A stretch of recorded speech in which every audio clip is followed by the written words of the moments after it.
The salesman you invited into your home to help you with your wet basement is going to hate that you know these three common Portland and Eugene home foundation types. I'm giving you three foundation types that Eugene and Portland homeowners truly have. Knowing these basic construction methods is how I have helped keep over 1,000 homes dry and is putting a target on my back from the proprietary and exclusive system peddlers. Let's dive in. The three-piece pour. This is the most common foundation type by far. And you can see it with cinder block. And here in the Oregon, it's almost always poured foundation walls. We don't get much CMU or cinder block foundations, but we do see it. And it can still be a type of a three-piece pour. A three-piece pour, it really just refers to, obviously, the three different parts of the pour. So you have the footer, which is the part of the foundation that you can't see, hopefully.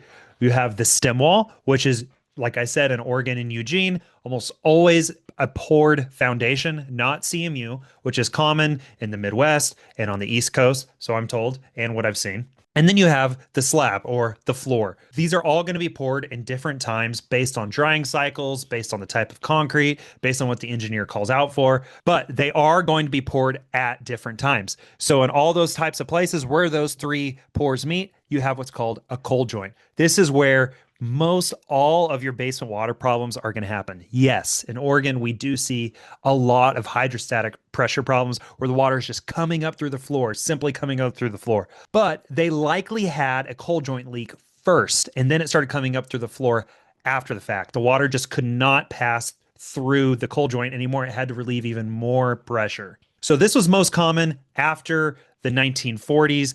Definitely 1950s and on. We do see some really high-end construction, nice, really fancy homes that were built in the mid 1940s with a three-piece pour, with a footer foundation. So as you can see, they're pouring this footer. This is going to be between 16 and 18 inches is the most common. You will see them much wider. This is going to vary on the load, on how heavy the house actually is. So how high, how tall the house is. If you got a 3-4 story house, then of course that footer is going to be much wider to take more of that load. But for the most part, a good rule of thumb is this probably 16 to 18 inches. Yes, in older homes, single story homes where it's just a ranch home with a basement, they will be quite a bit smaller, but 16 to 18 inches is a great rule of thumb. And then they pour the stem wall on top of it. The stem wall is going to be poured in the middle. That's where you see that rebar sticking up. They're going to form the stem wall around it with the rebar in the center. Those stem walls on average are going to be between 8 and 12 inches. So that means whatever the difference is of the width of the footer, that is how far it's going to be sticking out on the sides. So you can see right here, this is a basement we were waterproofing, and this footer was only about 2 inches thick. It was a 1-story home, and there wasn't much load on the outside. So the basement wasn't that below grade. So if it sticks out 2 inches here, it sticks out 2 inches on the other side, most likely. Of course, we have no way of knowing, but it's safe to assume it sticks out 2 inches on the other side, and that is a total of 4 inches exposed. If it's exposed 4 inches and you have a 10-inch wide wall, that is a 14-inch wide footer. Now, that slab there will go over the footer. So the bottom of the slab is going to sit on top of the footer. You can see here in this drawing that the basement slab sits on top of the footer. And then when we are removing the floor, we're exposing that footer. Generally about 10 inches is what we like to do. So our trenches will be anywhere between 12 and 18 inches wide, depending on the footer width. But what does it look like if you're building a new home? How do they do these for three-piece pours? Three-piece pours to waterproof, they're going to put spray on mastic to seal that foundation with the chemical, and then they'll put on a vapor barrier or dimple board, some sort of drain mat to really make sure it's almost impossible that water gets behind there unless there is something wrong. That drain mat is going to drape all the way down over the footer, cover that cold joint leak. And then beside the footer, they're going to install a French drain, some sort of drain pipe, and backfill all that with gravel. That is going to make sure that there is no hydrostatic pressure, that the likelihood of water getting through this wall are slim to nil. Some sort of failure, some sort of egregious error would have had to happen. So this footer is exposed. Let's say the footer is 8 inches tall, 6 inches tall. So you have 6 inches of drain rock all the way through here. So it would be almost impossible to water to rise up through your slab. And I would say, why not put a 4-inch pipe all the way around it? Now, this is how I would like to do my three-piece pour waterproofing system. And of course, if your builder didn't do that, if something happened, or maybe you just have that old home and this technology wasn't around then, or you have a terracotta system that has roots in it now, what do? We come in and we do what I just called a retrofit. We're going to remove that slab off the wall and we're going to install some sort of drainage system under the slab. And then we're going to install a diverter before we pour the slab back to catch any of those wall leaks, to really make sure those cold joint leaks have no chance of working. So that is the number one most common type of foundation by far, the three-piece pour. Poured stem walls or CMU stem walls, not common here, but poured stem walls, the most common. Number two is what we call a clay footer or false footer. This is a version of the three-piece pour. The big takeaway is that this also is not a monolithic slab. If you have this sort of foundation, you might have what we call a rat slab, where that is just industry slang for a very thin piece of concrete. It's not really a slab. Sometimes we can't even use jackhammers to tear it up because it's so thin. You put your jackhammer and it just gets stuck in the clay. This is not a monolithic slab. But what does it look like? When they're building these kind of homes, they would have dug down and they would have gotten to the clay base, some firm soil to build the house on, and then they would have poured the stem walls on top of that, and then they would have built a house on top of those stem walls. Sometimes they would have poured a very thin rat slab or maybe a 3-inch slab. Same day, next day, sometimes even many, many years later, it was a cellar, it was just soil down there, and now they're going to pour a slab down there and you see some sort of rat slab. The waterproofing method for this is extremely similar to a three-piece pour. Obviously, you have to be a little more cautious because you don't have the peace of mind of a traditional footer, but more or less the same, extremely structurally sound. Kind of like what I was saying when we expose the footer to decide how wide we have to make our trench, how much concrete we have to remove. If there is no poured footer, if we were on a clay footer, then what we'll do is we will leave a false footer. We'll form the clay footer 4 to 6 inches wide and then dig off of that. So if you don't have a traditional footer, typically we will remove about 16, even up to 18 inches of concrete and then install what we call our functional trench. A functional trench is just the meat and potatoes of it. That is how wide the actual drainage system is. So we'll do a 10-inch wide trench off of these and then surround all that 4-inch pipe with drain rock.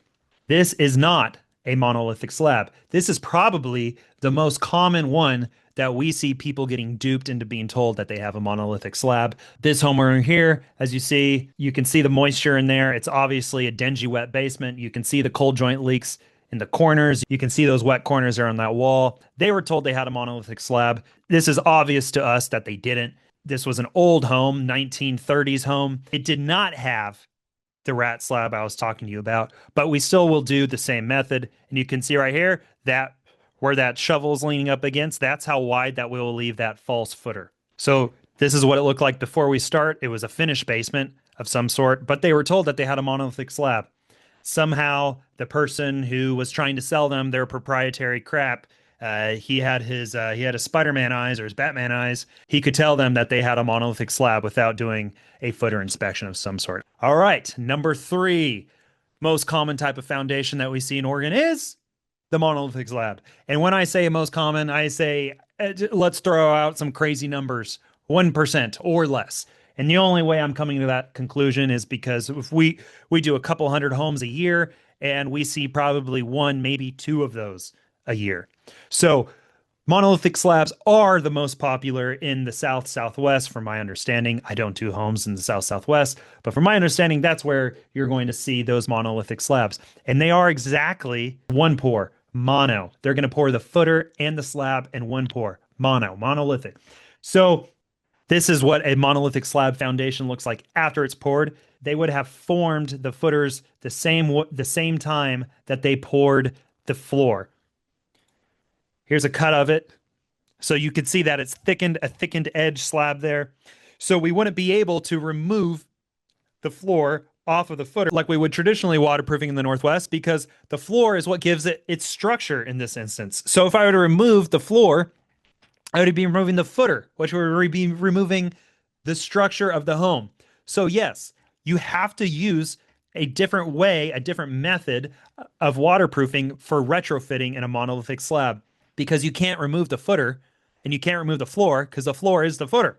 Now you can see why I'm frustrated that people are going around telling people they have monolithic slabs because there's almost no way to know. Sometimes an extremely trained eye, like mine, I can tell you if you have a monolithic slab by looking at it, but I have been wrong before. So it is very difficult. And the only way that you can tell is by some sort of construction joint. You can kind of just see the way the floor sits on top of it, or what we see, or what I see is common, and one of them, and a couple of them that I've been wrong about is that they were a flip. It was what I call a dirty dig out. A flipper had bought this home. It had a crawl space, so they wanted to get some cheap square footage in downtown Portland. And so they do an unpermitted basement dig out. And it seems to be, from my experience, it's common to do a monolithic slab in this instance. So if you have a monolithic slab or you're building a basement with a monolithic slab, how would you keep something like this dry? Well, honestly, it's kind of the same. You're going to not backfill with soil. You're going to backfill with gravel and a drainage system, and you're going to put some sort of membrane, a tar on the outside of the wall, and you're going to put a drain board on the outside of the wall, and you're going to put a 4-inch pipe on the outside of the wall to relieve all that hydrostatic pressure on the outside of the wall.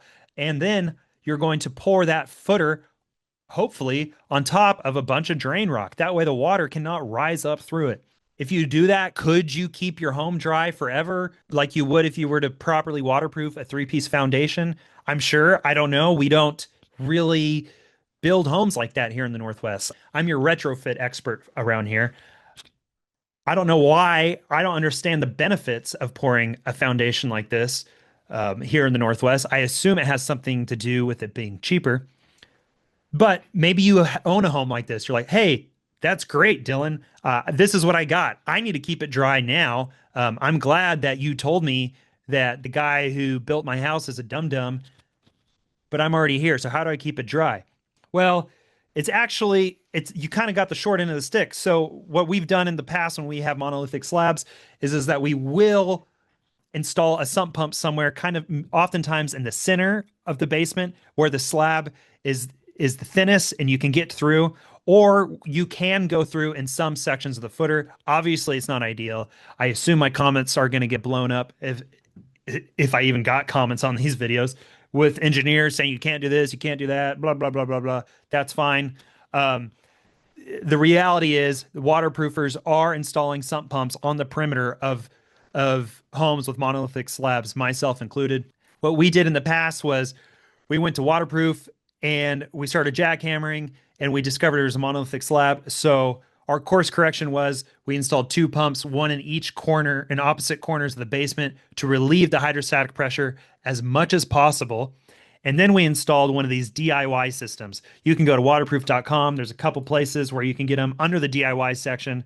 And it looks like right here, what, $8 a foot, $8 to $10 a foot. You're literally just gluing this baseboard sort of thing onto the floor, onto the slab, and you're just catching the water as it comes into the cold joint, and you're hoping the water will make it into the sump pump. And then there's a connection to the sump pump on the top. And then what we would also do is we would drill down, we'd core down around the perimeter every so often, wheat poles all the way around to get that water that's coming through the wall into the soil under it and hope that it gets to the sump pump. And then, of course, exterior work. You're doing your downspouts. You're really making sure all your gutters are good. You're doing everything you can to keep water away from the home.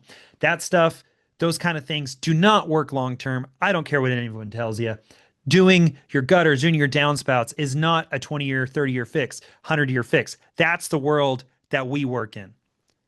So those are the 3 different foundations you will find here in Portland and Eugene and in the Northwest. Yes, you will find them, of course, throughout the rest of the US, but I'm an expert for this area, so I'm speaking to homeowners in my area.